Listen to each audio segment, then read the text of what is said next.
तो मैंने एक दिन एक पार्क में ऑब्जर्व किया कि कुछ ग्रुप ऑफ डॉग ओनर्स खड़े थे। इनमें से एक यंग लड़का जो अपने पपी के साथ खेल रहा था वो इन सब से डिफरेंट था, बट इसका जो पपी था इसके साथ एक प्रॉपर मैनर में खेल रहा था।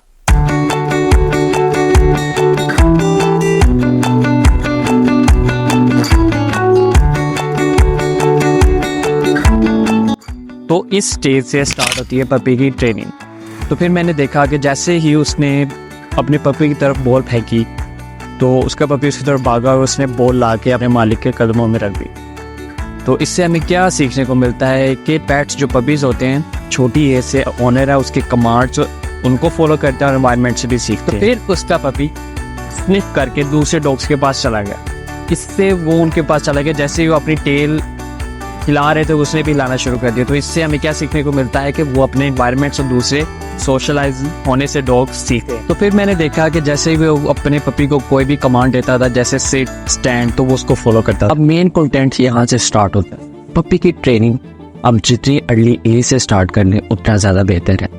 जो टाइम बताया जाता है वो 8 वीक का है।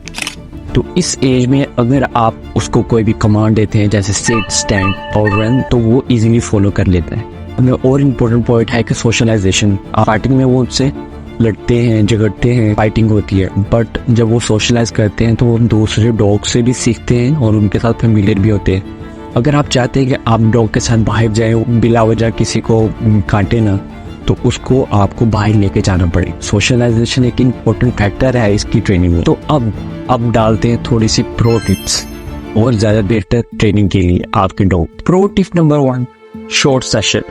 स्टार्टिंग में हमारे लोग जो है ट्रेनिंग 40-40 मिनट 50-50 मिनट बाहर रखते हैं पपीज़ को ट्रेन करने के लिए। इतना ज़्यादा टाइम स्पेंड करेंगे उतना ज़्यादा और ज़्यादा अच्छा ट्रेन होंगे, बट ऐसा नहीं होता। आपने स्टार्टिंग में उसको 15 मिनट या 10 मिनट के शॉर्ट सेशन रखने होते हैं। आप शॉर्ट पीरियड ऑफ टाइम उनको ट्रेनिंग क्लास में रखें ताकि वो रेस्ट भी करें और उसके बीच वो ज़्यादा अच्छा सीखते भी हैं। तो लंबे पूरा दिन बाहर रहना, आपने कोशिश करनी है कि आपने छोटे सेशन रखने हैं उसकी ट्रेनिंग के। Tip number 2, stay consistent. वो कहते हैं नहीं कि मोटिवेशन से ज़्यादा कंसिस्टेंसी ज़्यादा बेहतर है। अगर आप 1 दिन या 2 दिन, 1 महीना, 2 महीने आप ट्रेनिंग कर रहे हैं डॉग के साथ और वो नहीं सीख पा रहा और आप थक गए, यार अब नहीं से होता है, मैं नहीं कर सकता, तो आपने ऐसा नहीं करना। हमें कंसिस्टेंट रहना जब तक वो प्रॉपर ट्रेन वो कुछ आपके कमांड फॉलो करना शुरू कर देगा इंशाल्लाह। प्रो टिप नंबर 3 कि आपने प्रैक्टिस करनी है अपने पपी के साथ डिफरेंट एनवायरनमेंट्स में। कुछ लोग होते हैं वो एक ही जगह पे एक ही एरिया पे इनको ट्रेनिंग करवाते रहते हैं, फिर वो जब देखते हैं यार ये ट्रेन नहीं होगा तो फिर वो मायूस हो जाते हैं, फिर ट्रेनिंग छोड़ देते हैं उसकी। तो जब भी आप अपने डॉग की ट्रेनिंग करें तो उनको डिफरेंट एनवायरनमेंट्स में करें कि एक एरिया कभी दूसरा कभी तीसरा, इससे वो ज़्यादा अच्छे ट्रेन होंगे। उनका जो स्निफ और स्मेल करने की सेंस है तो डिफरेंट एरिया से फेमिलियर होंगे और ज़्यादा बेटर ट्रेन होगी। आप कहीं भी जब लेके जाएंगे उसको तो वो ज़्यादा वेल बिहेव करें। और फिर आता है पॉजिटिव री-इन्फोर्समेंट। अगर आपका डॉग जो आप कमांड कर रहे हैं उसको फॉलो नहीं कर रहा आपकी मेहनत के बावजूद, फिर आपने उसके पर चिल्लाना नहीं, गुस्सा नहीं करना। तो इसमें ये होगा कि आप जब पॉजिटिव इन्फोर्समेंट और पेशेंस शो करेंगे तो आपको रिजल्ट्स भी अच्छे मिलेंगे। तो फॉर रिजल्ट्स नहीं मिलते, आपने पॉजिटिव री-इन्फोर्समेंट करनी है। जो अब लास्ट टिप है वो बहुत ज़्यादा बेहतर है। आपने हर ये जो टिप है फॉलो करनी है। इसके साथ जब भी आपका डॉग कोई भी आपकी कमांड फॉलो करे तो उसको आप ट्रीट ऑफर करें। तो जब उसको पता चलेगा यार हाँ ये मैंने जब कोई काम करना है तो मुझे कुछ खाने को मिलेगा, तो वो फिर आपको फॉलो करेगा।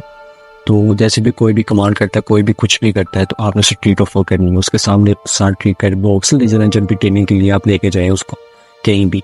तो जब भी वो कोई भी आपका कमांड फॉलो करे तो आप उसको अप्रिशिएट करने के लिए उसको ट्रीट ऑफर करें, तो उसको अच्छा फील होगा और फिर वो आपकी कमांड पे। बट लास्टली ये चीज़ें फॉलो करने के बावजूद कोई ना कोई तो कमी रह जाती है किसी चीज़ में।